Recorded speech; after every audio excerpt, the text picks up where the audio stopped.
폐가 하편입니다. 나는 숨죽이고 얼굴을 보려 했으나 그러다 눈을 마주칠 수 있다는 생각에 숨죽이고 엎드려 있었다. 꽤 발걸음 소리가 멀어지고 고개를 들었다. 폐가 마당 안으로 들어섰다. 아까와 같은 존열은 없었다.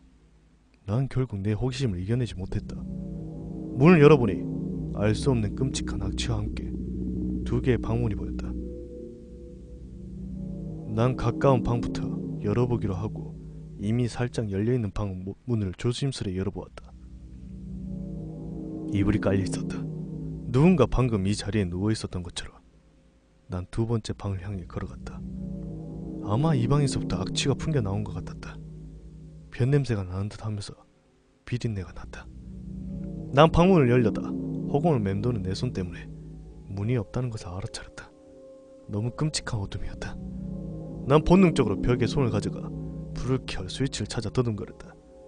어쩌면 너무 오래된 집이라서 전기가 안 나오는 집일지도 모른다는 생각이 들었고 어느 정도 궁금증이 해결이 문제가 아닌 더 큰 문제가 생길 것 같아서 발을 돌렸다. 문을 향해 걸어가는 손을 뻗었을 때 내 발걸음은 멈췄음에도 불구하고 계속 발걸음에 소리가 들린다는 것을 깨달았다. 마당에서 들려오는 소리였다.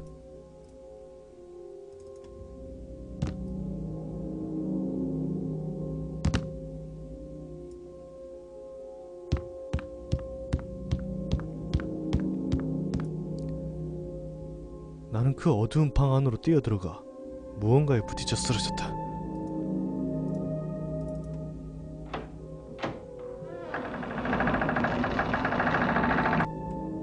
문이 열리는 소리가 들렸다. 나는 욱신거리는 머리를 부여잡고 방구석으로 기어가 다리를 모아서 웅크리고 누웠다. 이제 이 끔찍한 어둠만이 날 도와줄 것이다. 발소리에는 망설임이 없었다.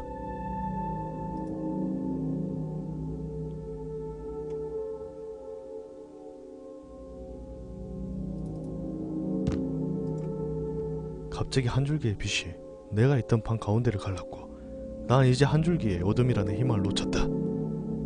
하지만 내게 다가온 공포는 그게 다가 아니었다. 내 머리 위 돼지고기처럼 걸려있는 시체들, 온갖 오물들이 흘러 피와 함께 바닥을 적시고 있었다. 바닥에도 몇 구의 시체라기보다는 주인을 알 수 없는 팔다리가 떨어져 있었다. 나는 온몸이 굳어 이 공포를 피할 수가 없었다. 그저 두 눈을 뜨고 이 지옥을 생생히 받아들였다. 남자는 방문 앞에 있던 팔과 머리를 잔뜩 줍더니 보따리로 싸서 방에서 나갔다. 다시 어둠이 찾아오고 나서 난 멈췄던 숨을 들이켰다. 악취가 다시 내 코와 목구멍을 통해 빨려 들어왔다. 난 벌떡 일어나 미친듯이 토를 했고 헛구역질이 나올 때 비틀거리며 뛰쳐나가다 또 다시 무언가에 부딪혀 그대로 안고 쓰러졌다. 눈이 마주쳤다. 아니, 시체엔 두 눈이 없었으니 마주쳤다는 표현이 맞는지 모르겠다. 난 비명조차도 지르지 못하고 숨을 들이키면서 그리며 그곳을 뛰쳐나와 집으로 달렸다.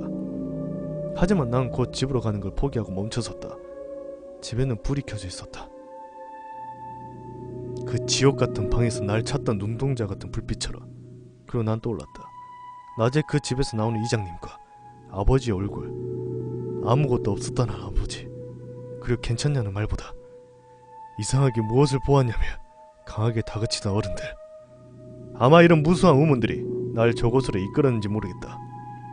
집을 바라보니 이번에는 정말 폐가가 다를 바가 없었다. 그리고 난 그대로 정신을 잃고 쓰러졌다.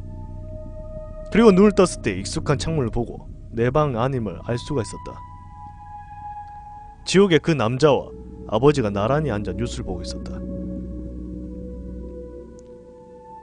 오늘 아침 9시경 강원도 두 눈이 없는 시체가 발견되어 아직 신원은 확인되지 않는 상, 몸속 주요 장기들이 없음을 보아 장기 매매보험 의혹. 몸을 일으켜 창밖을 보니 폐가는 불에 타고 있었다. 나도 모르게 입에서 신음소리가 새어나왔고 내 앞에 앉아있던 두 남자는 고개를 돌려 내 눈과 마주쳤다. 아니, 이번에도 아니었다. 사람의 눈도 짐승의 눈도 아니었기에